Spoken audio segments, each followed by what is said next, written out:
documents for everyone who had their homestead patent proved. It's not just people who chose to like file one. Everyone who finished it and was able to gain the land, they're all for free online. You can find them. And what you can do is you can look through them. So for instance, this was Brown County, and they'll give you that plat map. They'll give you the deed that they had, all of the details, and they'll give you the dimensions of the land, everything, the amount of acres. One thing that they sometimes make as an error is they often, for women, will say he versus she or her. So there will be some errors, so you have to look at it closely. But Anna, for instance, is not a male. We know that. I know Anna's a woman. I found her on the census as well. But often you can tell by the naming as well what they are. They also don't include gender on this. You can't search by gender. So that's why I had to go through all 896 to find all these women because they didn't do it by gender. And some names were a little complicated. But you can find some of these finalized patent claims. So what do these look like? This is one example of what that finalized patent would look like. So for instance, this is for Merritt Haraldson. She was determined to be his by accident. Again, sometimes they just fill these out. What I found out when I talked to more people is someone would fill out most of this paperwork ahead of time, and then another person would just fill out the rest of it. So often they just put his anyway every time, and then when they had a her, you'd see cross out his and put her. But sometimes they forgot to do that. But that's how you can also confirm that there's a woman who's homesteading. You can also sometimes find too, for instance, in this one, actually this one you can, she just did it all on her own. You would see Merritt Haraldson, comma, widow of someone. That often indicates that the person who they are the widow of originally had filed the claims. Their husband had, they died, that's why they're getting it. Wills and testaments, I love wills and testaments too, so sometimes you can find these as well digitally. So for instance, this one is for Anna Matterson. She decided to give her land eventually to a couple of women and write out one of her sons in it. One of her sons did get some land, but she intentionally wrote out one son in it. But it can tell you a lot about who they chose to give the land to. Sometimes you can also find multiple wills and probates because they might have kind of written a couple of them as things happen, right? So the case of Anna Matterson, this is just one person, and it's kind of my final one. So for Anna, I had to do a lot of different ways to find her details. These are just some of them. But she was one of the few. I found her birth dates, I found christening documents, I found immigration documents, I found her patent for the land, I found the plat map that had her name, I found kind of the finalization of her will and probate. I actually found a photo of her that her family chose to share online as well, and other documents that kind of corroborated that this is who the woman was. This isn't too far off from when she finished her claim. So thinking about the age of someone again, a lot of these women were in their 60s is really fascinating. Who they chose to bequeath it to mattered. Because if you think about the 1900s and the early, think about the 1800s and the early 1900s, getting to the age of 60 was quite old, right? So the idea of creating a will right after you filed this homestead was really important. This wasn't just about you selling something to make money now that you're at a certain age. It was how am I going to transfer it to the next generation? So it created a lot of generational wealth. So we have all these things. We also have things that are going to come into place to help them as well, like the Dawes Act, the Nelson Act, and then eventually there will be an Indian Reorganization Act. For those of you that don't know what the Dawes Act is, that effectively took reservation land and then broke that up for more settlement. So what they ended up doing is for any reservation that existed, so for instance, Ojibwe reservation land, think of Lake Mille Lacs, for instance. This is a good example of the Dawes Act coming into place. What can happen is they'd ask all of the indigenous people in those spaces, so all of the Ojibwe, to now claim a certain plot of land. So they wanted these individual plots. They didn't want communal land. They wanted individual plots. And whatever land wasn't claimed by an Ojibwe person could now be sold to an American, right? Sold to a non-indigenous person. So they're actually breaking up the reservations in a lot of ways. So that's happening with the Dawes Act. And in Minnesota, a Norwegian legislator actually created the Nelson Act. So the Nelson Act did the same thing that the Dawes Act did, but effectively in Minnesota to break up that land, especially from the Ojibwe. And then eventually there would be an Indian Reorganization Act that would allow for some of these indigenous communities to reclaim some of this land that they wanted to be communal reservation land to look more like what we think of reservations today. But all of this land, all these land details are kind of culminating to what's happening with allowing women to even have this space to homestead. One thing I also like to just share, in case you're interested about the land that your family's on and the longer history of it, you can also go to native-land.ca, and it actually made this great resource. You can type in an exact city or location and see what indigenous communities were there originally. I like to highlight that, for instance, for the Dakota people, women were the ones in charge of the home. So whether that's a teepee, spaces like that, they too held ownership to this kind of home space.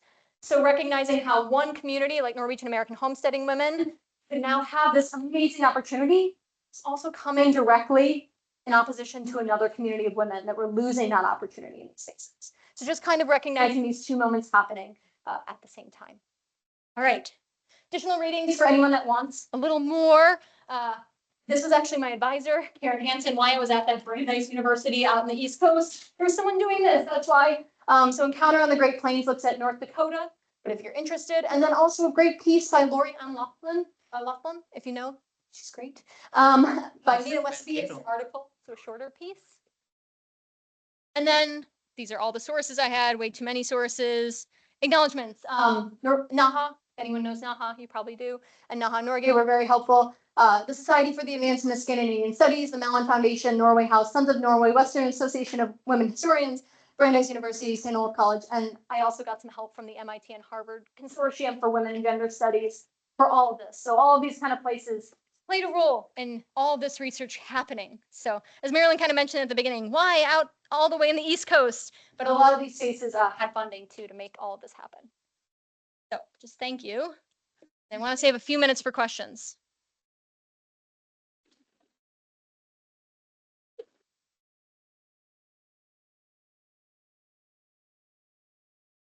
Questions? I know there was a lot. Yeah. It's not really a question, but kind of a statement is that my husband and I have, during COVID, actually, in the middle of the week, we would go to different state parks or whatever. Brown County was one of the destinations at one time, and we went to the Upper and Lower Sioux Agency. Mm-hmm. Sorry about that. We went to the Upper and Lower Sioux agencies, and then to what's left of Fort Ridgely. That there. It was fascinating. And one of the things you alluded to is, and you see it not only in statements from, let's say, Norwegian American farmers or from the Dakota people themselves, it's that during that war, they were very specific about if a farmer and his family had helped them anyway, in any situation, they bypassed their farm. And so, and they went unhurt. I think that that's kind of interesting. It's just, do unto others type of thing. So, but I would encourage anybody to go down there and walk around and go through the graveyard down there and get to all the information you possibly can at the Upper Sioux and Lower Sioux agencies. Because it was really tragic. And you were talking about fighting to get food and stuff like that. Well, they had some bad Indian agents too, who even though they got stuff, they kept it from the indigenous folks. So it's fascinating. So it changed. Yeah. Let's see. I'm being very loud with this, but yes, just to kind of go off of that too, there's so much more to that story. Like I said, this is like multiple class periods now, and I go over the US Dakota War, but you're completely right. And some of those treaties, like the 1858 treaty, where the land north of the Minnesota River was ceded, most of that money that they had agreed upon, the US government and the Dakota people, actually went directly to the traders, because the traders said, actually, they owe us all this money. And a lot of the records we can find actually is that they didn't owe them all that money. They upcharged pretty much all the goods incredibly for the Dakota compared to other settlers. And they basically took pretty much all of the money that was owed to the Dakota for ceding that pretty much 50% of what they had left of the reservation. So yeah, there's a lot of agents that are really causing major problems. And the idea of also the intentionality of who was targeted in this conflict of the war, very true. My family has the same kind of story. So that one pogrom was actually my great-great-great-grandfather, who had saved an indigenous man from a lake. That man or his family actually had warned the Norwegian American family, to flee because they're coming through. They were able to flee in time. They told all their Norwegian neighbors. So yeah, there are these moments that you have people saying, we had a somewhat good relationship and they warned us to get out. And then others, like the woman Connery, who's also a relative, who decided to sit on her front porch with a shotgun during the entire conflict, which I don't know how true that is or not. It's saying something about her as a person. But you have a lot of these stories of intentionality on conflict and just Norwegian Americans being there, which is important to remember.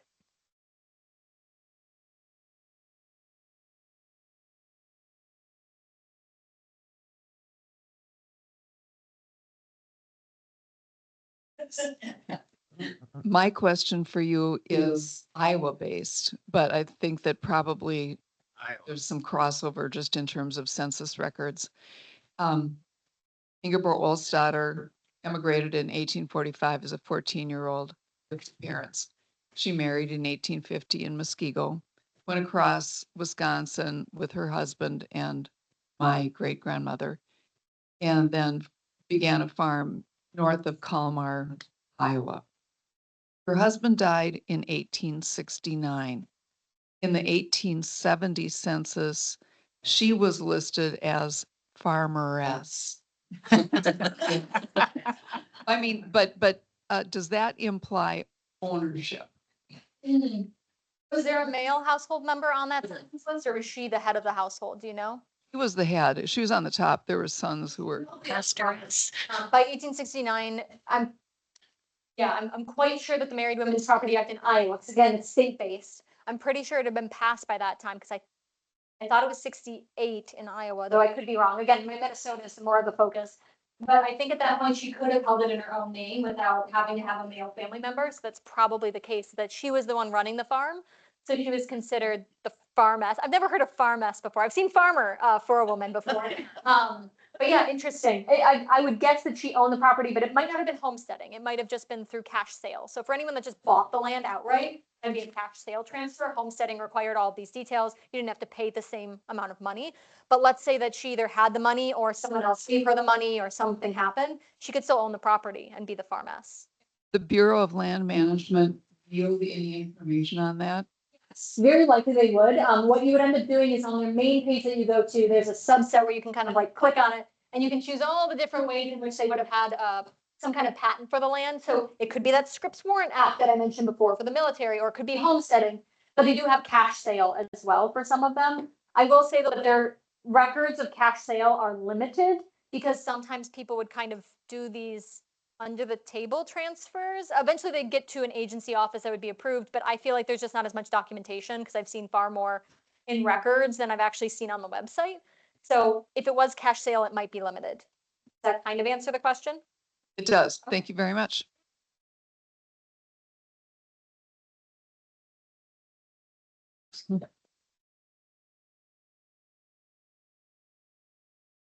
Thank you so much, Caitlin, for a wonderful presentation. I will be seeing you at Crossings because I'm the moderator for the group that you're in. Oh, cool. Perfect. My question for you is, do you have any plans or is anyone else working on different counties in addition to Brown County with the same topic or subject? No, I wish. I wish there were more. It truly took years to do some of this because it takes a long time to go into all these details. I will say I've become more proficient at it, so like I'm quicker. But it took a long time to even find them, and so many are just hard to locate. The benefit of this being Brown County is that there are a lot of records because of the U.S. Dakota War. The Brown County Historical Society and Archive has been bolstered in some ways by the State Historical Society because of this history of the war. So therefore, the family files have just been preserved and they have more space to preserve them, all those kind of nitty-gritty details. I've been asked to do something that does all of Minnesota and the Dakotas, which is when I was asked to do that, I was like, no, can't. There's no way in one lifetime that anyone could. But it's something that I'm looking at how we could expand it, how others might contribute. But to be entirely honest, the most recent studies are going all the way back. That Mina Anderson encounter on the Great Plains. There was something done in 1869 by Anna Webb, or Annie Webb, and for Annie Webb, that was all the way back again in 1989. So it's just something that is a little off the time. But I'm kind of the last one besides Lori. Yeah, I've read the Mina Westby. Oh, it's wonderful. And Mina also has a huge archive. That's the one thing that's beneficial is sometimes you can kind of individual, but finding a group is really hard. That's what I found is that when I tried to find a larger, like even going to Brown County was truly a feat that most people didn't think I could do. So to go to an entire state is just hard to imagine without, maybe one day if I have student workers, and I can get a bunch of people that are good with technology, they can do it. But not for now. Thank you. Yeah. Any other questions? Any indication that, oftentimes in an area, there's people with common circumstances or interests, any indication that women homesteaders connected with other women homesteaders to form kind of a sort of, farmer society, or, the early pre-stages to a farmers union or anything like that. But it seems like maybe women homesteaders would have sought out another woman down the road who was doing that, or word of somebody else. Did they form any relationships or support in that sense? Yes, it's very similar to other non-Norwegian American communities, and I somewhat have seen it in some of the records. Again, even when they bequeath their land, Yeah. I'll say something if I don't see a letter that directly says it, but it's a good point. Also, a lot of men helping women homesteaders. I need to emphasize that too. Is there are a lot of sons, uncles, kind of kin networks where if a woman who was, just trying to homestead on her own, there's no way in some ways that one person can homestead, even just a single man, it was hard to homestead. But you see these neighbors who are also contributing, and by the time that they bequeath their property, it's all these neighbors that are getting part of the land, which kind of alludes to that that's probably who's helping out. And sometimes you even see these details of loved her son so dearly who helped her farm. You're like, oh, well, that's pretty obvious. So you're seeing a lot of women helping one another, but also just general community members helping one another. And there are also a lot of lawyers going around sometimes too, or I should say them lawyers, because I don't know how official they were necessarily, but translating things into Norwegian, letting them know, because some of these people were not speaking English. So knowing how to even do this had to have been translated and kind of transmitted to our communities. Any other questions? I'm used to any question. I have students that ask really random questions. English. Thank you. Basically because of my Norwegian grandma and grandpa, and what followed with their sons. But is something like this, somebody doing this also for the other ethnics? Because on my mother's side, they were German on kind of the western side of Swift County. So I'm just thinking, how do I take on both of those? That is a good point. So German American history is robust. And compared to it, it's also just because there's a larger group of German Americans coming to these spaces at this time. German immigration to the United States is a little bit earlier than a lot of Norwegian immigration. So even just a couple decades make a big difference when they're trying to homestead. But yes, there are places like the Center for Great Plains Studies in Nebraska that's actually doing a lot of great homesteading work, but it's Nebraska. So it also emphasizes those kind of spaces for homesteading, right? That different aspect of the Midwest, not the heartland, not kind of this upper Midwest region. So you do see some homesteading there. The trickiest thing with Minnesota, just as a preface for homesteading, is so much of the land had already been claimed by the time the Homestead Act was even passed. So actually, even in Brown County, so much was already cash sale. It was already gone. So they were having to claim really, really quickly. By 1880, there was no land left really in Brown County for someone to claim. So a lot of the homesteading is going to happen farther west and further south. Minnesota, Wisconsin, even parts of Iowa. Well, Iowa had a fair amount of homesteading, but Wisconsin, Illinois, Minnesota, you're not going to see as much homesteading because the land was already bought. Again, some of it was homesteaded, but a lot of it was already transferred because of when these states are happening and when states are even being formed.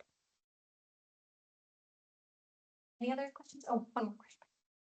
Said random questions, so this. Yes, is kind go of for on it. the original. You mentioned random, so here I go. In the past, with different talks, different speakers, and as I've learned things, it's always been brought out that the Norwegians really embraced education. So even though they had the language barrier coming at that time, education in the Norwegian population, even in Norway, was a big deal. How much of an influence do you think that had on the women in the homestead saga of becoming American, claiming the land, that type of thing? Did you pick up on that at all or not? It's a fair question. I will say that with the homesteaders themselves, I didn't see any connection to education. But in the communities they were part of in Lake Hanska and Linden and Alban, there were a fair amount of women who had immigrated who were teachers in Norway, who happened to create their own school systems, things like that, especially Norwegian speaking schools. That was true with German Americans though too. They also had their German American schools, and a lot of them kind of resisted the Americanization that was happening of trying to teach students English as their first language. But again, in the spaces I've studied, in Minnesota in general, you see a lot of German American and you see a lot of Scandinavian American. And for the Norwegian Americans, the homesteaders, literacy education didn't seem to be a priority for them specifically, but the communities they were part of were definitely establishing schools very quickly for their local communities. And because they were so concentrated in certain townships, it enabled them to actually have that education very accessible to them. They wouldn't have to walk too far. I mean, far by our modern means, but for them, they could find a schoolhouse by 1860. aunts who, teachers and, been in the early 1900s. They, they taught, vacation Bible school, and that's where they helped keep the Norwegian. I mean, they taught in Norwegian, so the Norwegian language wasn't lost. Otherwise, they were teaching in English during the school year. So there was a desire to maintain having the Asian Bible schools, basically. Churches were kind of the last vestige of education for life. Thank you. Thank you very much.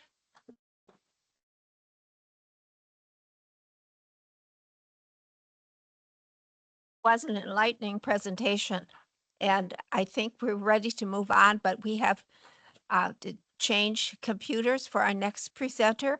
And so if you want to grab a cup of coffee and there are a couple cookies, you can help yourself. Other than that, in just a few seconds, we will be changing our presentation.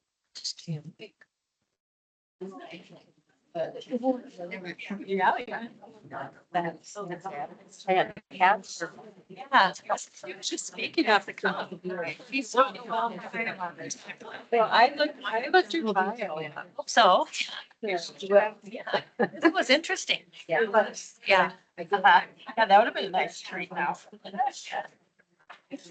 Sorry. It's the modern world though. And it's patterned. Yeah. And I thought, oh, my goodness, I'm gonna bother me at all. You get more information. Yeah, that's true. But I think anybody under a B.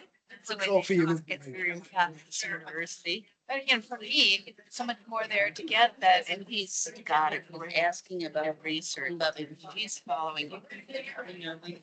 I think. Like, I know, it's funny she didn't. I know some. It was strategy. Was it older younger family? That was that was excuse me, were you the one talking about land? Remember when Kim Donaldson? Yeah, I kind of know something about open house. She had, oh my gosh. Vacation Bibles. Did was shortened up. Anyway, it was the same thing. They could hire. I've been in one part in North Dakota and then there. And they would come and they would. Husband died. In that. They had a separate, and then they had a separate. And all sorts. I have. That's right. And then and that way it's a family strategy. Exactly. Survive. He's right, 20 acres. And she's right. Some of your best friends. Yeah. Or your best friends in a year. Whenever this back gets done, are you gonna wait or? Martha said she's got a couple that wanna. I'm gonna do my mother and told me all about it.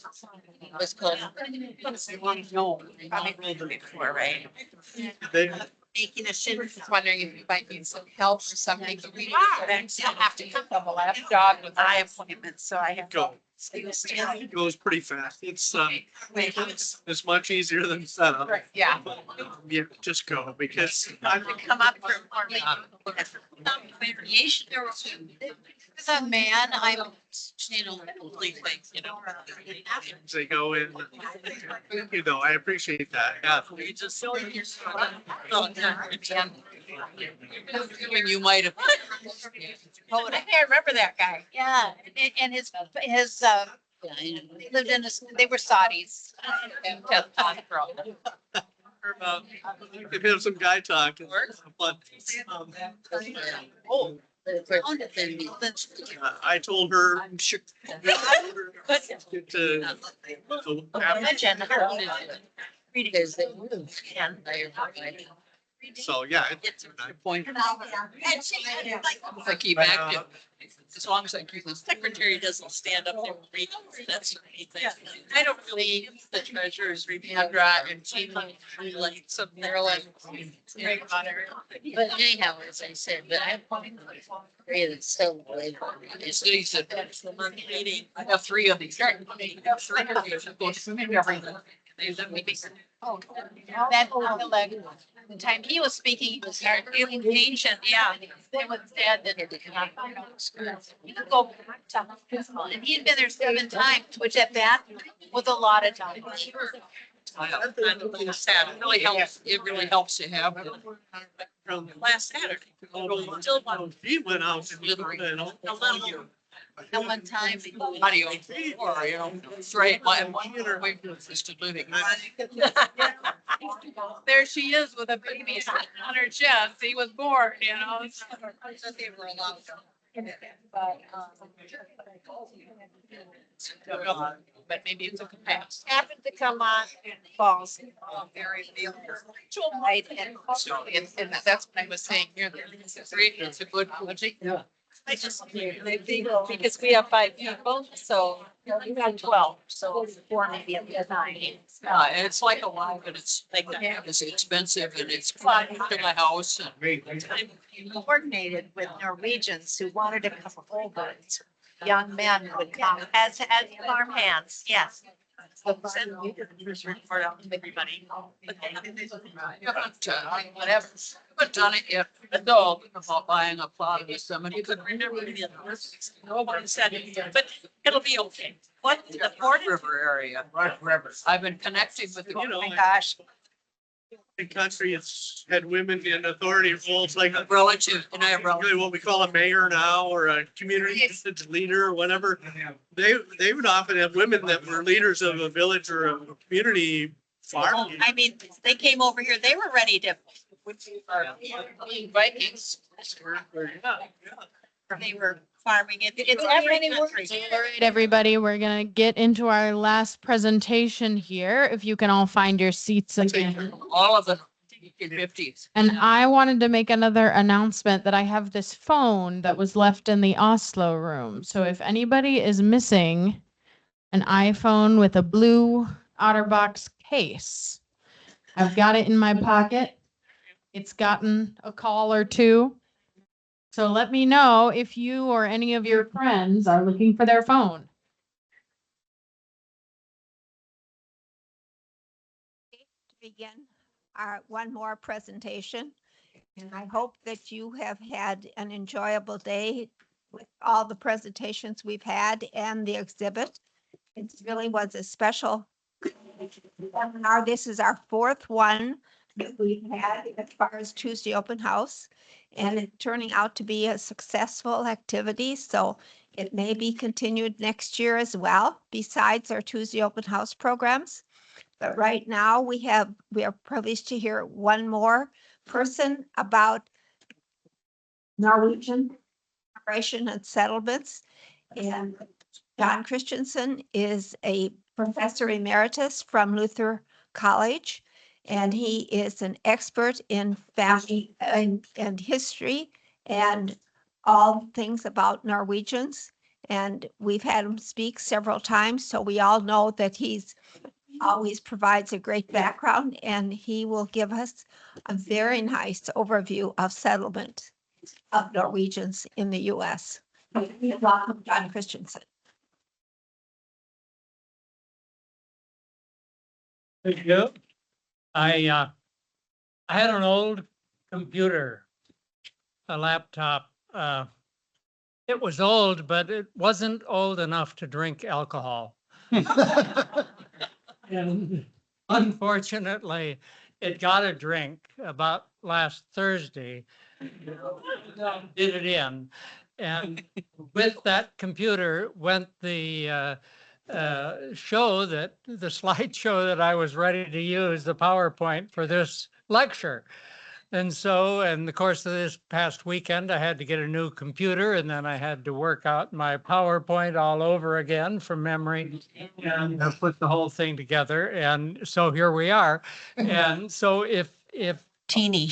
I hope I got everything right, but if you see some errors, if I'm going along, I'll try to catch them orally and correct them as we go along. Where'd everybody go? That's my question. And I want to start out by talking about where everybody was in Norway before they started going to America, but the kind of a society that our ancestors lived in when they lived in Norway. Because they'd been living there for a long time. And they'd been living in what we would call a pre-industrial economy, an agricultural economy, low levels of productivity, so that a large percentage of the population had to be involved in agriculture. And it's a mountainous country. There's not a lot of good agricultural land, and that complicates things as well. People stayed in a given community for generations, for centuries, for thousands of years. Because the earliest farms in Norway go back for a couple of thousand years. And so people have been living in very stable communities. And that means that they had been intermarrying in those very stable communities for generations on end. They all became some kind of cousin. Cousins, who knows? We heard a member of a different social class than the majority of Norwegians speaking earlier when we heard about the Price family, and the Price family were in pretty much the same boat in terms of intermarriage, because the clergy always intermarried among their own social class. So they were also all first and second and third and fourth cousins. I know this is true because I was asked by a friend of mine a few months ago to help him out with his tracing his Norwegian family tree. And so I said, well, send me the information you've got and we'll go on from there. And so he sent it to me and I looked at it and I saw that he had a great grandmother whose family name was Jørstad. And I knew that family name because it was one of my great grandmother's family names, Jørstad. I also knew that there were three farms, three places in Norway where there were farms with that name. And I know that the place that my family came from was right outside of Lillehammer. You can see the Jørstad mountain from Lillehammer, and every farm on that slope has some variation of that name: North Jørstad, South Jørstad, Middle Jørstad, and so on. And so I wrote back and I said, which of the Jørstads did your great-grandmother come from? It turned out it was the same one my great-grandmother came from. And so I thought, okay, this is a genealogical problem.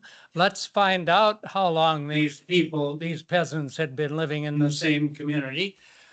So I checked to see and I discovered that we were sixth cousins. Not first cousins, second cousins, third cousins, but distant cousins, sixth cousins. And well, we were also fifth cousins.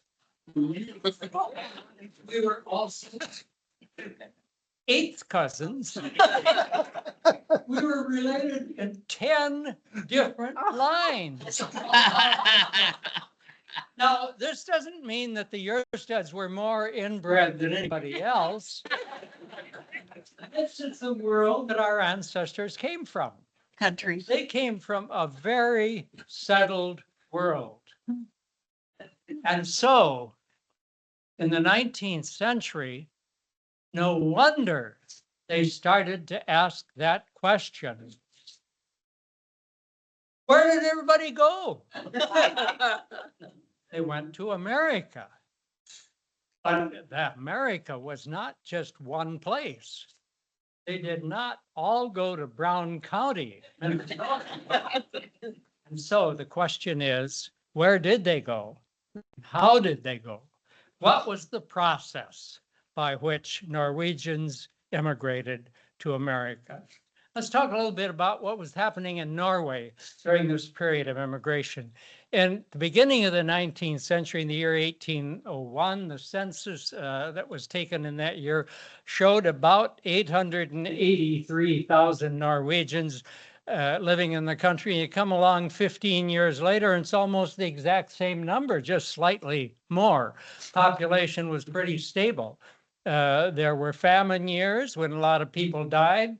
There were war years that caused mortality, and there was a high birth rate, but there was also a high death rate, and so the population didn't grow very much. But then all of a sudden, in the next half century, between 1815 and 1865, the population of Norway exploded. It doubled in the course of 50 years, and it kept on exploding. And that is not a good thing in a society that is based on low productivity in agriculture, where most people are involved in farming. There's only a certain number of farms that you can have in a country like Norway. The agricultural land was expanding because this new crop from South America called the potato could be raised in places where small grains wouldn't mature. And so there was a clearing of new land and expansion of farming in Norway. There was this vaccination for smallpox. There was a greater consciousness of hygiene and better hygienic habits were being developed, and for a number of reasons, the population started to grow. It's really hard to explain why it did, but it kept on growing throughout the 19th century.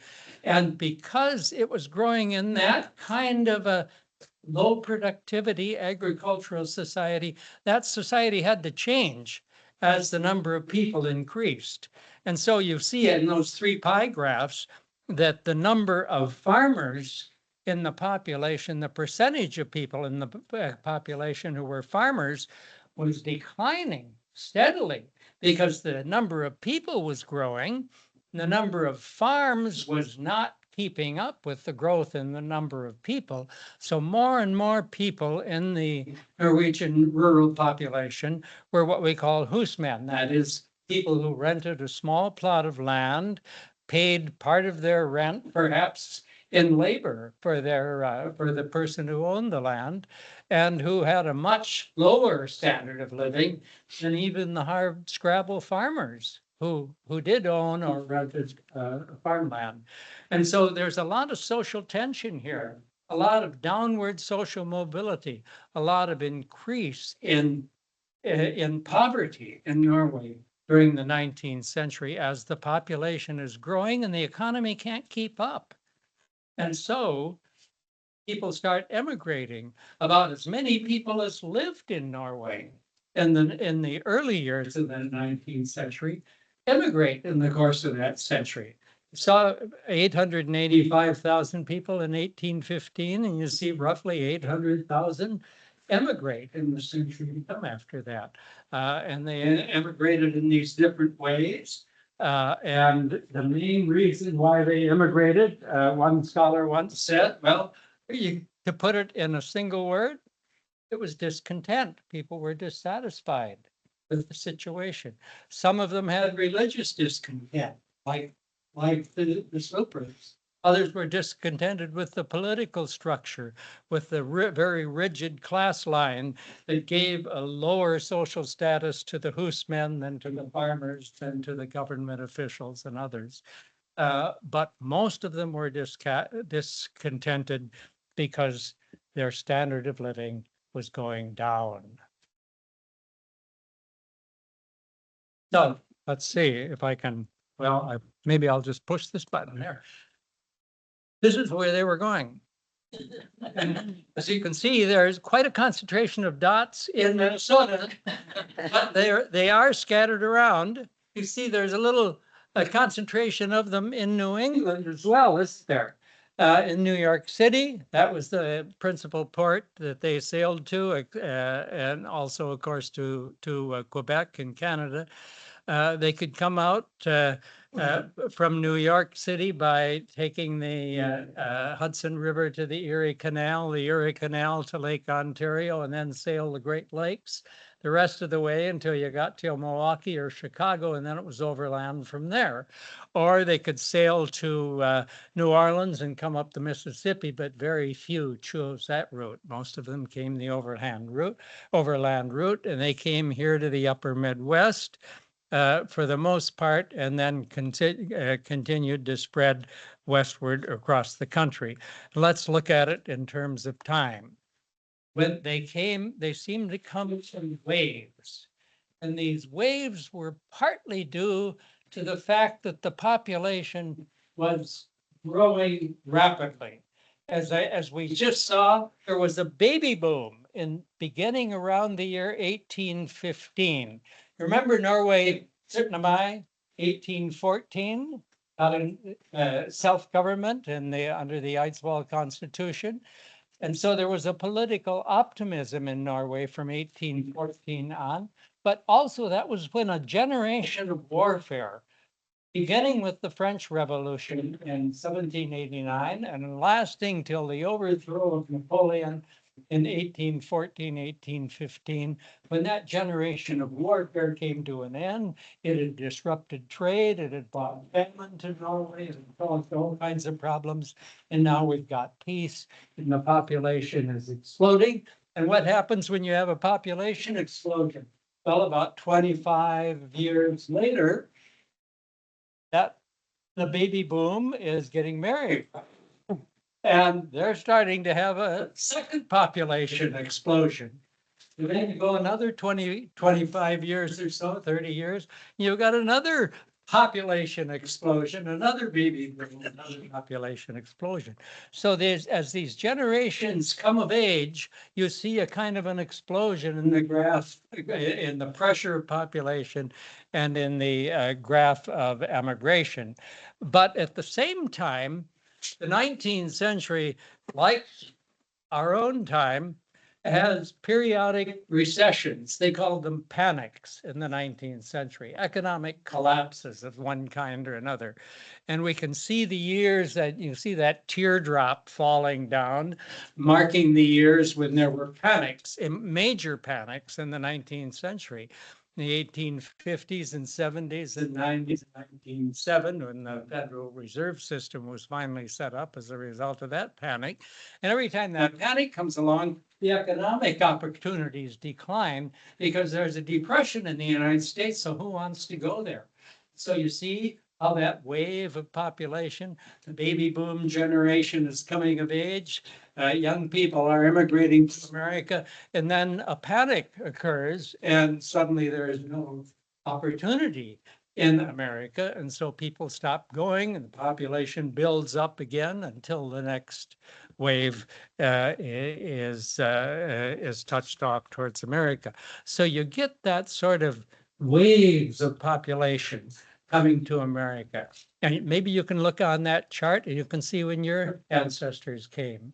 And you will see that it's generally speaking in those years when the graph is up towards the top. How'd they pick a spot when they came to America? You know, people often say, I used to hear this a lot down in Decorah in the hills when we lived down there. They'd say, well, they came to this place, it reminded them of Norway. Well, you know, not all the immigrants were landscapers. They weren't looking for a place that reminded them of Norway. They were looking for a place where they could make a living.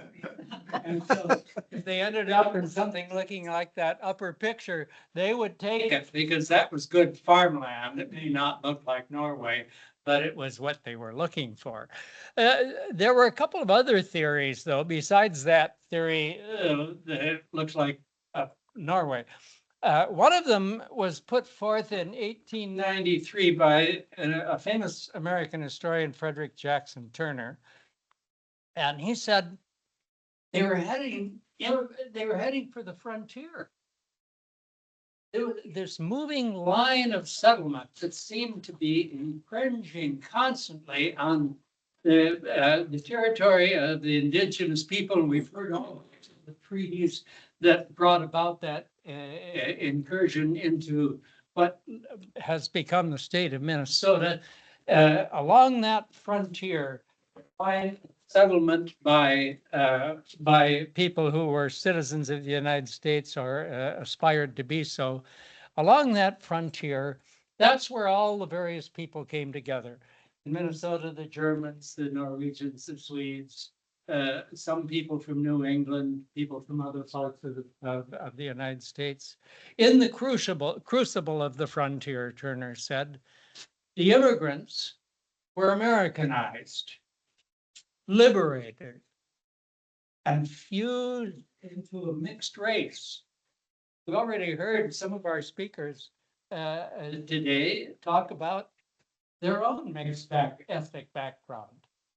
That's what he's talking about when he says a mixed race. He means a mixed ethnic group. English, in neither nationality nor characteristics. We're not English, we're Americans. We're of mixed ethnic background. He used that word race, meaning what we would call ethnicity. And we're Americanized and liberated. Well, at least we had opportunities on the frontier, and that was liberating. That's one theory. That the reason those Norwegian immigrants spread out across the northern part of the United States, starting mainly in the Middle West, was because the frontier was moving out across that space. And as the frontier moved, they headed towards it. On the other hand, one of Turner's students came along a generation later. Marcus Lee Hansen was his name. And he disputed what the old master had said, that it was the frontier that settlers, the immigrants were heading for. He said, well, few immigrants leave foreign shores with the intention of forgetting their past. And a settlement where the old language may be spoken and old customs retained makes a persuasive appeal. In other words, Norwegians wanted to settle in America among Norwegians. They didn't want to go and settle on a frontier where everybody got mixed up. They may have been there, but when they got there, they wanted to find the Norwegian part of the frontier, and that was where they wanted to settle.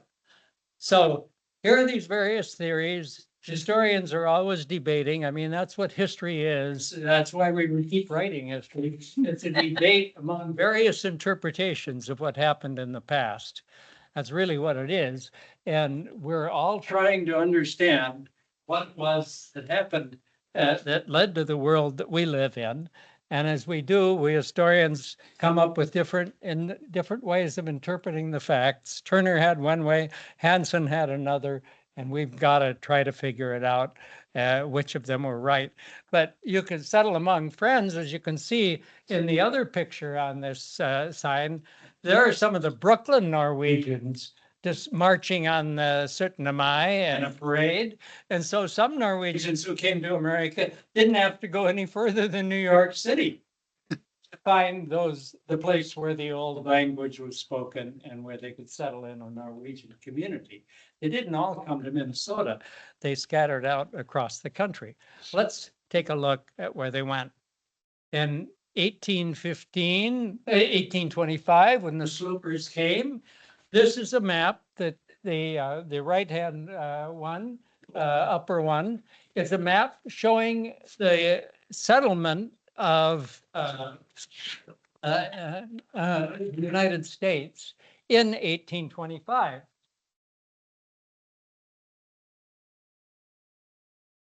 Right there. They settled in upstate New York. As you can see, there's no settlement of U.S. citizens out in the state of Minnesota. I guess we can find Minnesota fairly easily there on the map because there it is right there. And it shows no US citizens there, it doesn't mean it was unpopulated. It means that it was Ojibwa and Dakota territory at that time. And there were any number of other native nations between these, if I can, there. Here's the frontier in those days, right? And all of this is native nations of one kind or another. And so when they settled in upstate New York, they were not settling on the frontier. They were settling in a place that some of their American friends and neighbors helped them to find. The source of their discontent was religious, but most immigrants from Norway were discontented because, as I said, their economic situation. But the frontier kept moving, and the map, the other map, the larger outline map, shows where it was in 1830, 1840, 1850, 18, and so on, moving right up towards the northwest, beginning in this particular case in the Chicago area and spreading on right up towards Minnesota and North Dakota and on to Montana and so on. So at any particular time, and if you were coming to the frontier, if you were doing it in 1830, you were doing it right along this line. If you came 10 years later, you were right here. And so the settlers who first came to the Midwest obviously are going to be here, aren't they? And if they came about 1840, possibly there in southeastern Wisconsin, by 1850, starting to get into southeastern Minnesota and northeastern Iowa, and so on and so forth. The settlement followed the frontier in that sense of the word. In the 1830s and 40s, the settled part of the continent with US citizens is shown in the map on the right. There were two settlements of Norwegians that are circled on that map. The one of them is a settlement down in Texas. Some of you may have had contacts with some of the Norwegians who settled in Texas. The first Texas settlement was made in the Galveston area. The other one to further up was made, someone mentioned it earlier this morning, in the Fox River Valley, just south west of Chicago. And those people were people who came from the Slooper settlement out to Illinois in 1834. And so 9 years after they had settled in upstate New York, a number of them sought opportunity in the Middle West on the frontier or just behind the frontier and moved out to Illinois. The United States was a different country in the 1840s than it is today. The pink part of it was the states that were free states in the 1840s. And you can see the United States that consisted of free states was not a very big country at that time. It was north of the Ohio River and east of the Appalachians and from the Pennsylvania and New York north, and the slave states of the United States and the Texas Republic, that became the state of Texas, were a much larger geographical area of the United States. That's the green. What was the Louisiana Purchase was still unsettled by US citizens. It was largely native nations. Oregon Territory was still being disputed between the United States and Great Britain. And Mexico was an immense country, much larger than the United States geographically in the 1840s. As you can see, it came all the way up and included California and all of our what are now the southwestern states. So I've noted down 4 of the important settlements of that era: the Fox River settlement in Illinois, the Texas settlement around Galveston, and then later moving up along the Pecos River further inland up to the Dallas, Fort Worth area, Waco area. Norwegian members of the Mormon Church were moving out to Zion and what became the state of Utah in the 1840s. And then all of a sudden there was a rush to California in 1849. We know about that. The 49ers, the gold rush. And Norwegians, of course, we've already heard about the Norwegians as seamen on the Great Lakes, but they were also seamen on the oceans. And so their ships, Norwegian ships and ships crewed by Norwegians, brought many of the gold seekers around the Horn up to California, and some of them joined in the gold rush, and others stayed in the in coastal shipping in the Pacific. And so I have those circles about where Norwegians were going in the 1840s. They were scattering all over the place, and they had different reasons for going different places. If you belong to the Mormon creed, then you were going to Zion. If you were looking for gold, you headed for California, and people were settling both in Texas, despite the fact that it was a slave state, and most Norwegians found slavery repellent, and others in Illinois. And then where are they going to go after that? By the way, the Preemption Act, which was mentioned earlier, allowing a person to acquire public land for $1.25 an acre, 1841, created opportunities for people to settle on along the frontier, and that was one of the things that drew people in that direction. 1840s and 50s, there was the frontier. Now, as you can see, has moved up north of Chicago. It's moving into southern Michigan. It's moving into southeastern and eastern Iowa in general. It's on the point of entering into Minnesota by 1850. And we're finding all of these settlements in the years indicated. The one in 1834 in northern Illinois is the one in the Fox River Valley. Another one right on the Illinois-Wisconsin border in 1838. And then a large settlement in and around Madison, Wisconsin, where Pastor Price had his call, among others, in starting around 1840, and then in the late 1840s, jumping over into the area around La Crosse, Viroqua, and southwestern Wisconsin, and then up northwards from there. And in 1849, jumping over the Mississippi into northeastern Iowa.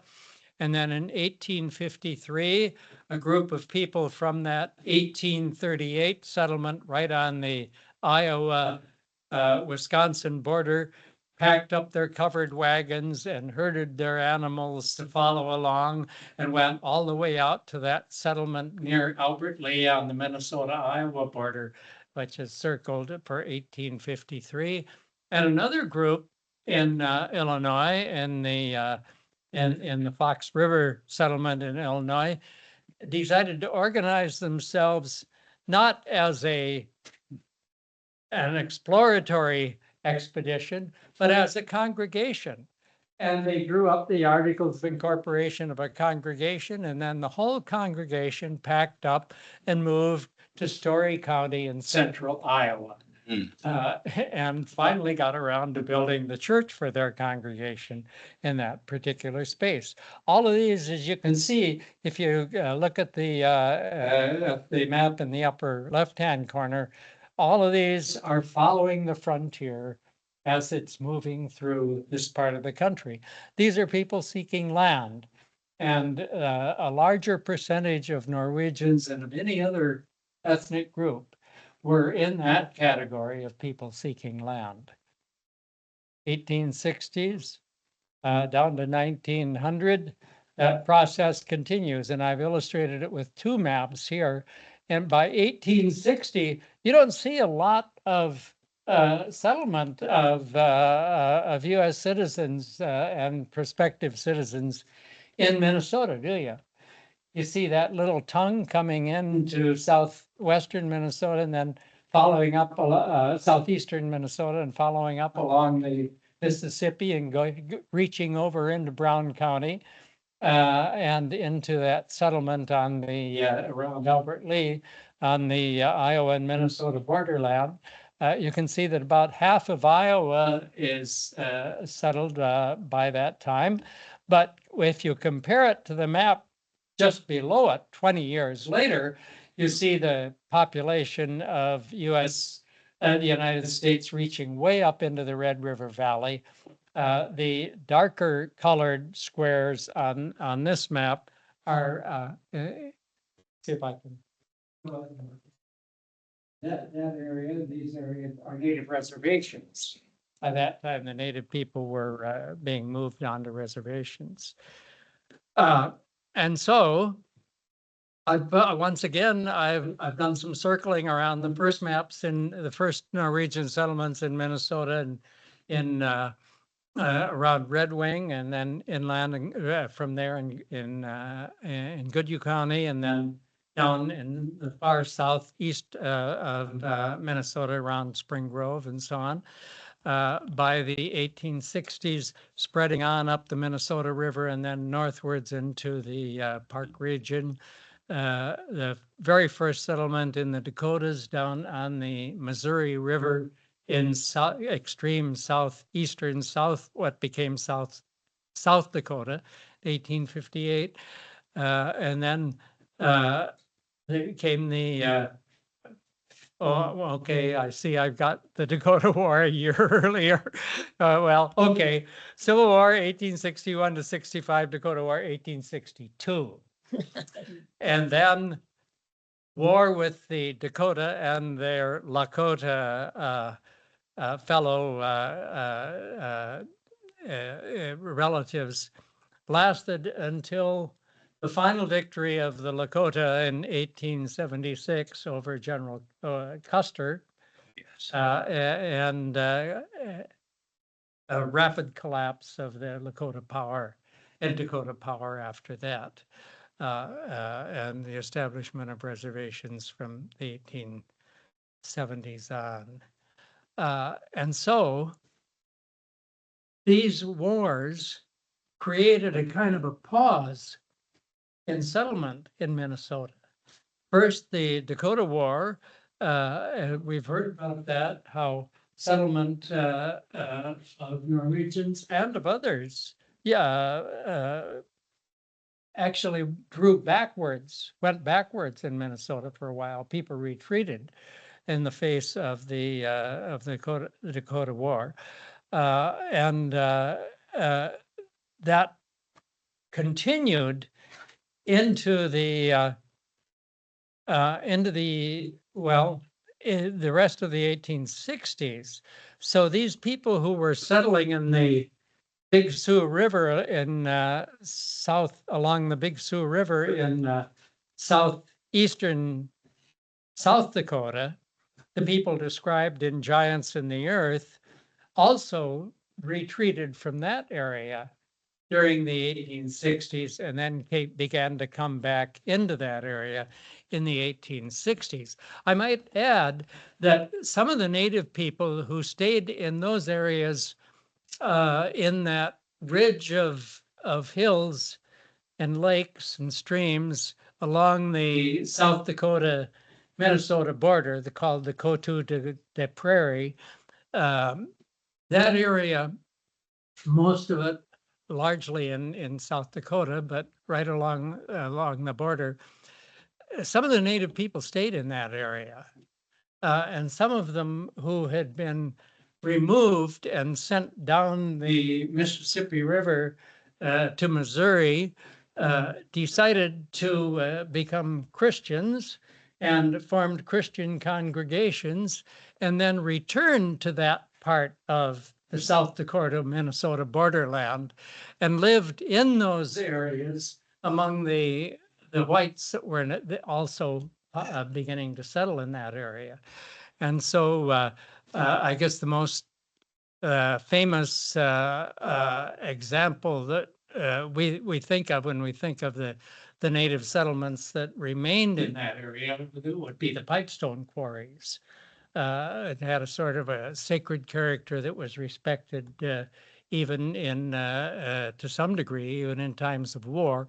And then a reservation right up by that little bulge where the Minnesota and the Red River watersheds meet, a native reservation on the South Dakota side remained there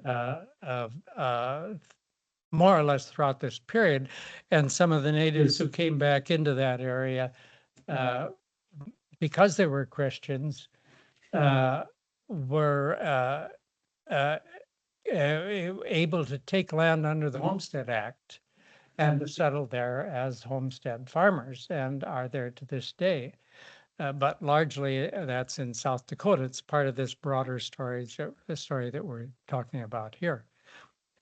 Let's move on from the 1860s through the 70s then, when Western Minnesota and on up into the Red River Valley, when the immigration really starts to return in the 70s and on into the 80s, when population spread further into both of the Dakotas and into the 1890s. By 1890, the frontier was officially declared by the United States Bureau of Census to have come to an end.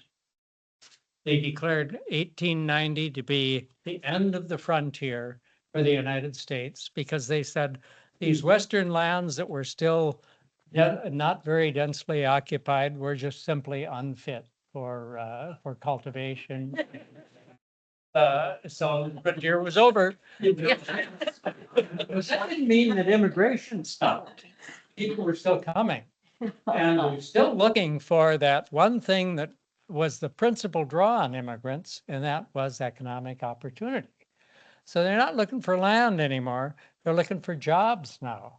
And where are they going to find jobs? Well, they're going to find jobs among other places in cities. And so we've already heard a little bit about the occupational opportunities that were available for men and women here in the Twin Cities. Also in Chicago, I've circled those as two of the principal urban centers that attracted Norwegians. But we've already talked about Norwegians being in Brooklyn too.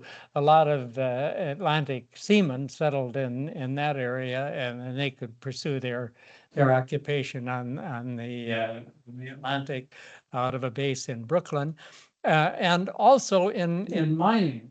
Northern Minnesota, I didn't circle that on this map, but the mines that opened up in Minnesota, and what I did circle were the mines in the Upper Peninsula of Michigan, began to attract Norwegians and other immigrant miners to that area. And then on the West Coast in the Seattle, Portland area, but I circled the Seattle area in particular, there were jobs out of Seattle going down along the coast and elsewhere in Washington, especially in Western Washington, for lumberjacks and for mill workers. Those were occupations that Norwegians also found here in Minnesota. We've heard about that. Certainly in the Northwest, there were plenty of big trees to be felled and lots of work for lumberjacks, but also for fishing, deep sea fishing. Norwegians from the West Coast came over to the West Coast of the United States and fished out of Ballard, out of the Seattle area, up the coast towards Alaska. And so in the 90s, the frontier may be over, but the attraction of jobs is still in existence in the United States. And then came a series of events that brought mass migration from Norway to an end.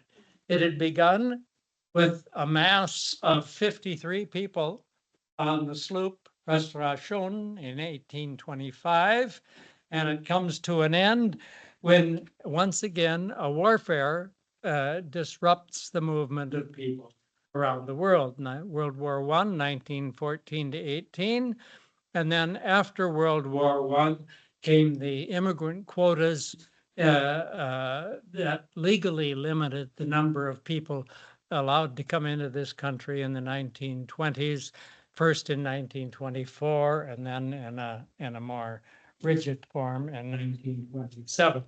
And so I have a map here showing where Norwegians live.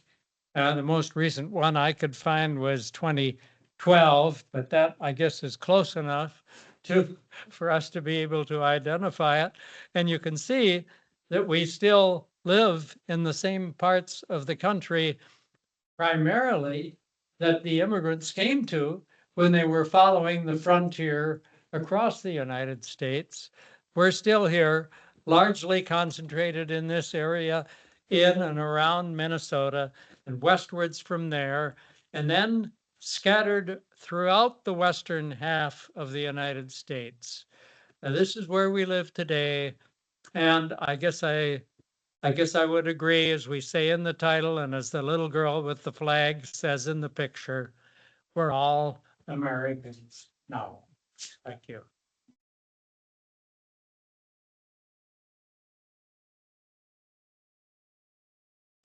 I got my maps, a lot of these maps that I used here, like these of Minnesota and the Dakotas, out of a single book. And Marilyn Sorensen helped me by sending me copies, scanned copies of many of these maps.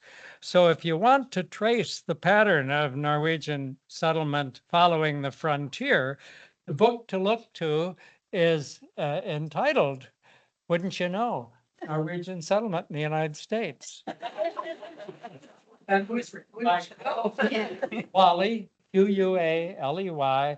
It was published by the Norwegian American Historical Association. It's widely available in libraries and elsewhere. And it has all of these maps as well as an accompanying description of where the people in each of those areas, what part of Norway they came from.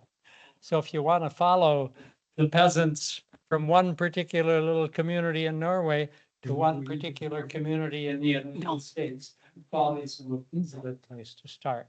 Thank you.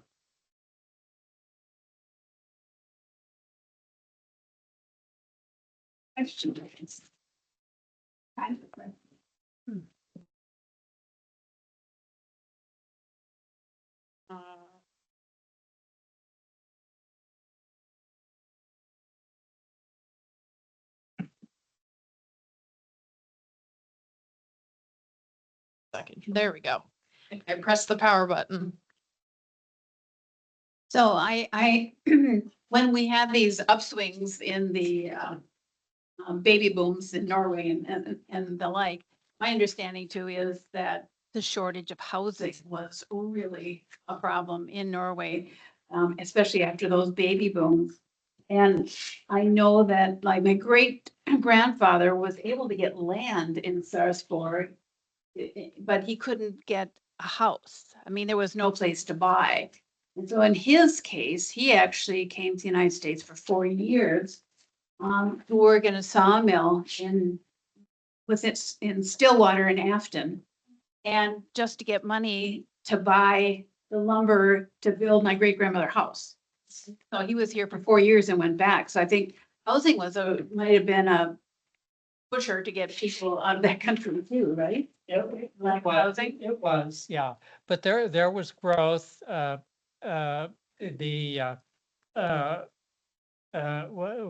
Some of my ancestors who lived in Ringsaker near Lillehammer lived in an area that was rather high in the mountains, where there was a lot of forest land, and they cleared forest land there by chopping the trees down and letting them lie on the ground until they were dry, and then setting them on fire because the soil was rather acidic, and the ash that was left by burning those trees created, neutralized the soil a bit so it could be cultivated, and they raised potatoes there mainly, but also barley and so on, and oats. And they cleared land in that way. And of course, they saved some of those trees to build a house on that new plot of land. And so they did create new farms in that way, and especially in inland Norway, where there was a lot of forest land.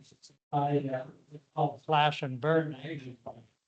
Then of course you wouldn't burn all the trees, you'd save some of them to build a new log cabin and to start a new structure. So there was some expansion of land. And of course, some people, and I think it was rather rare that someone would come to America and work for a certain period of time in order to go back and build a house in Norway. But there was an increasing amount of remigration as transportation improved, especially as steamships came in the 18, especially from around the 1880s and on. And there was competition between the steamship lines, so ticket prices keep going down, made it easier to go back and forth. For some ethnic groups, Italians and among others, Spaniards among others, it became common to immigrate to America, to South America, to Latin America, work for a season, and then go back home. And so they never did permanently immigrate. They continued to migrate for a job back. That doesn't really answer your question, but it sort of spins off from the question. And reference to remigration. Well, my great grandmother was never going to immigrate over here. And so, and they had 8 kids in Norway. And so he just left his pregnant wife for 4 years and and made enough money at the house I lived in 1965. So he did what he said he would do. So. Especially as transportation became better, it made it easier. It'd have to be 7 weeks on a ship.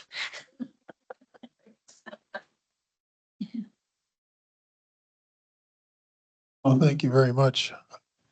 What I was struck by when you said 1890, they said it was the end of the frontier. And shortly after that is when in the Red River Valley, you started to have the emergence of bonanza farms, which were big acreages. My dad did some research. He was fascinated and of course passed that on to his kids about a picture of a combine pulled by several teams of horses. And this would be just prior to, well, steam engines being built and the change to threshing machines instead of combines. He built a model of a combine that was pulled by several horses, ground driven, so you figure what went into the machinery from what they called the bull wheel to make a moving threshing machine. And I just think, and then in the early 1900s, you started having the internal combustion engine converted into like the John Deere Waterloo Boy and Farmalls and Fordsons and all that stuff about the time that they had a different image of that Red River Valley. So I just never really associated that to that time, but the way they classified that part of the country, as if there's nothing left to find out there.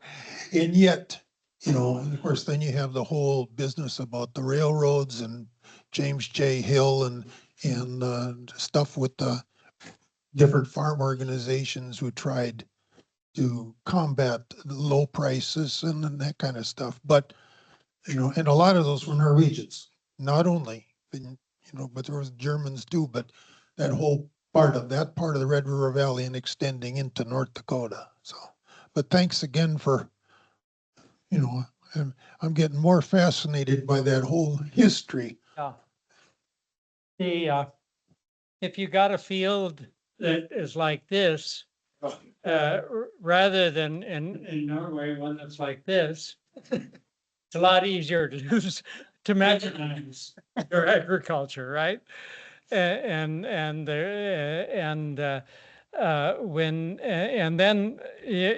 the role of railroads, of course, was important in encouraging the movement of the frontier, because the railroads acquired alternate sections of land along their right-of-ways. And James J. Hill and the Great Northern Railroad just simply headed out from the Twin Cities out towards the West Coast, acquiring these land grants all the way for, I think, for a width of, maybe Caitlin, you can correct me for this, is it 10 miles each side of the line? Yeah, alternate sections going out. That's a lot of land.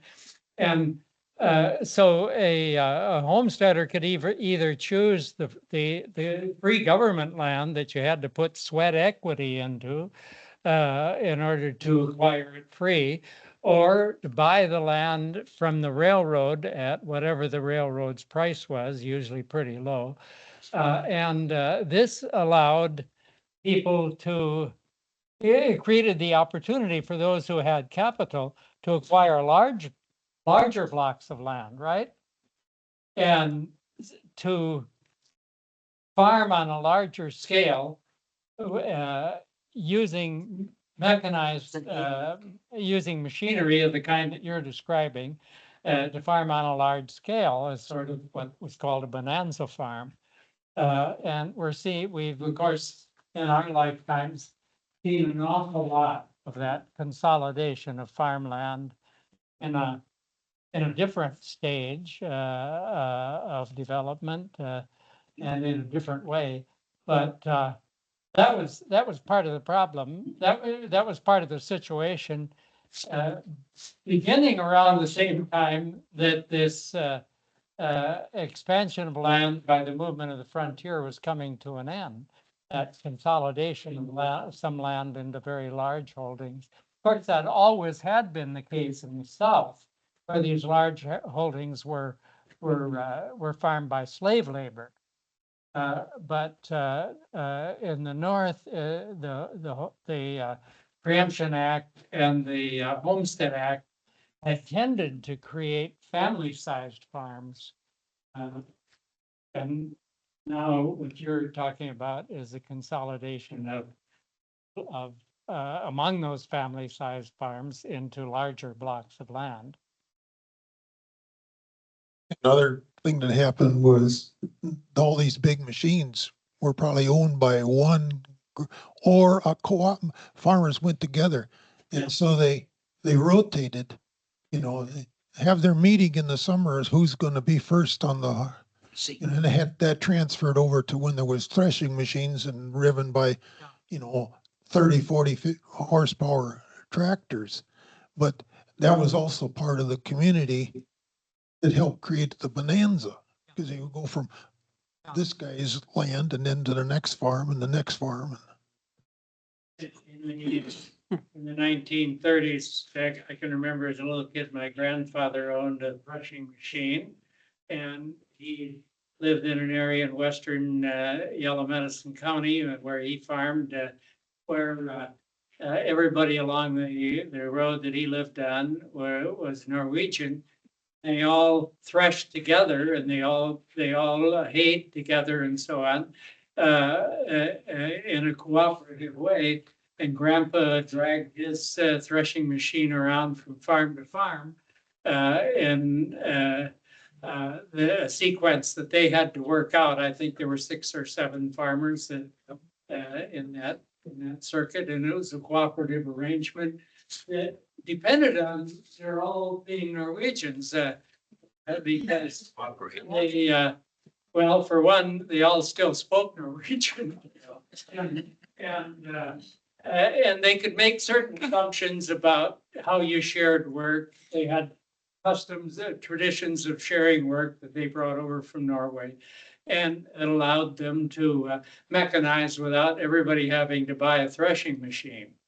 So those things were part of our agricultural history as well. Thank you.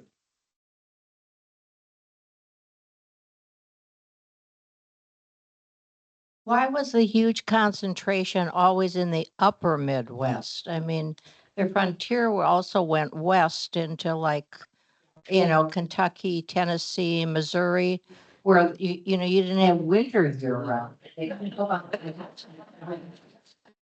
So were they used to it?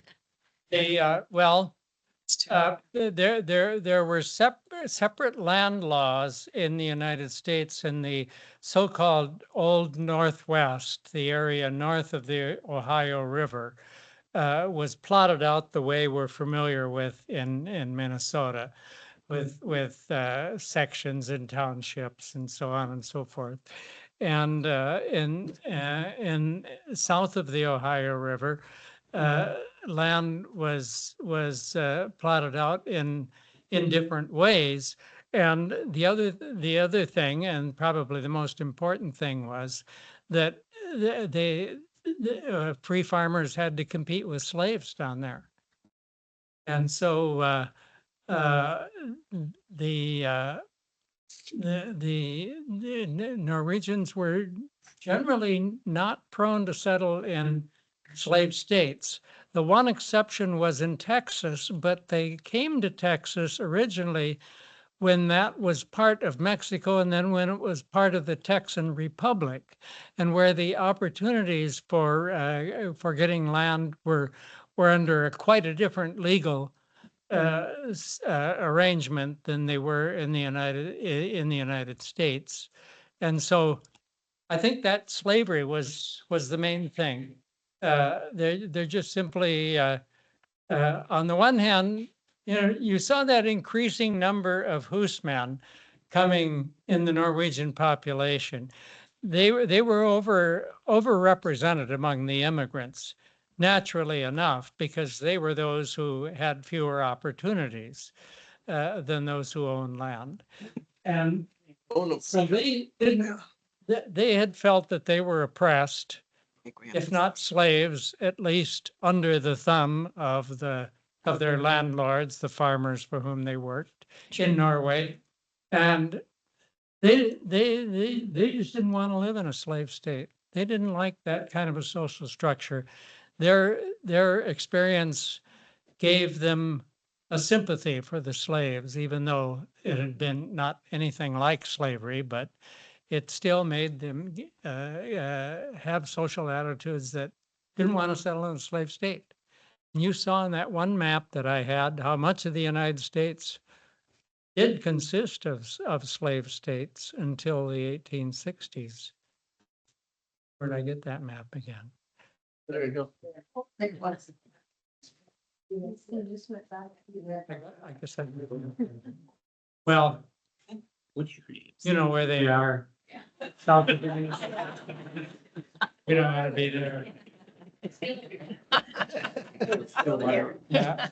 Easy to pinpoint. Cynical Lodge. Does that answer your question? Yeah, I think that was the main reason. You gotta try to. Good, it's wrapped off. Nice to show you. Hi there. My question is about source of discontent. I'm wondering, and I apologize if you covered it and I missed it. Was there a generalized discontent per period of emigration? And if so, what was it around 1850? Well, there was in Norway, you mean? Yeah. There was, I should say, a widespread discontent. It was caused by the economic pressures of a population that was increasing more rapidly than the economy was growing. It was augmented by a very rigid class structure that limited opportunity. Somebody talked earlier about the interest in education among Norwegians in America. It was very difficult for a person whose father was not a university graduate in Norway to get into the university in Norway, or at least somebody who had not had an unusual opportunity to get a good fundamental education. So opportunities, the education did not offer the path of upward mobility. The matter of religion, the existence of a state church also increased discontent in Norway, especially among people who wanted to take control of their own religious life. I'm thinking in particular of the lay preachers who were not ordained and who were widespread in Norway, the so-called Haugians and others, who wanted to take charge of their own religion, wanted to read the Bible and discuss it in their own way without a pastor just simply ordering them to believe it in a certain way and interpret it in a certain way. So there was religious discontent. There were in the coastal areas of Norway, there were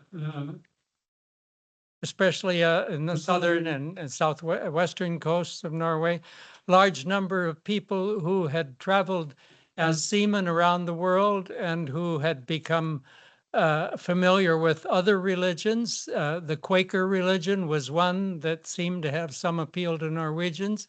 The Mormon religion was another.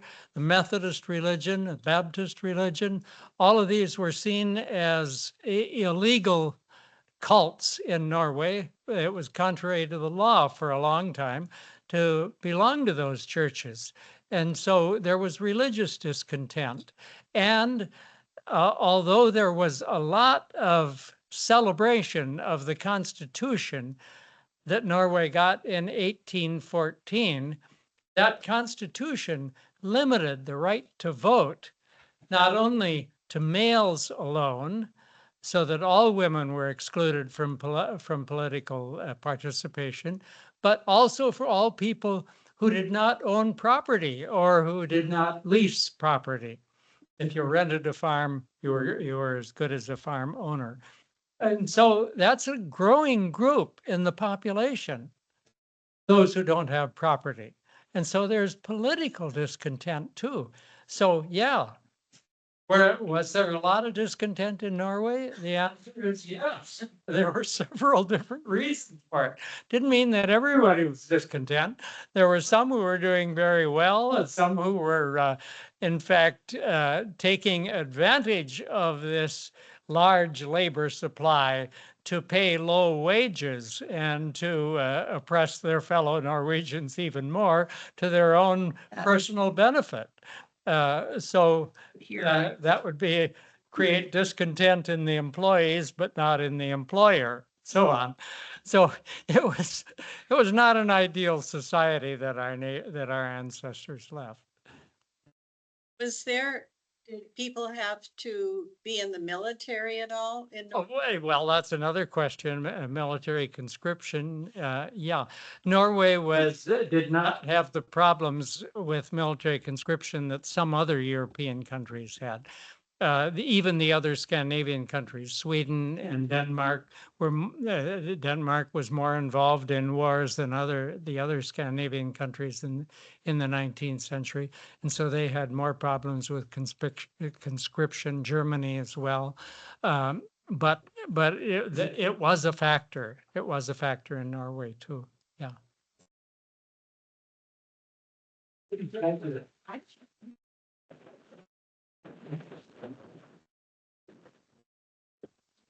Thank you for an excellent presentation, and thank you all for coming today. It's been a very interesting day. I hope you've all enjoyed it. And this is the last event of Tuesday Open House until September 9th, when we open again for our fall session. we will be publishing the information in the communicator.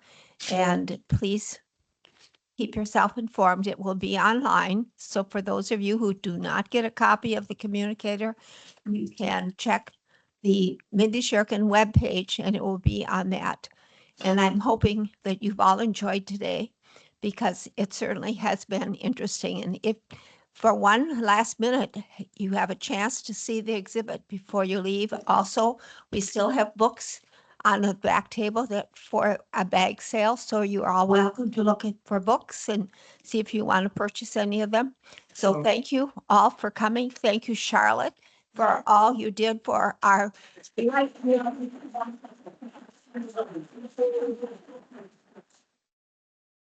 So have safe travels home and hope that we'll see many of you joining us in the fall. Yeah. But you know, that was every class. Yes, you. Is all of it. It's the. Yes, it is.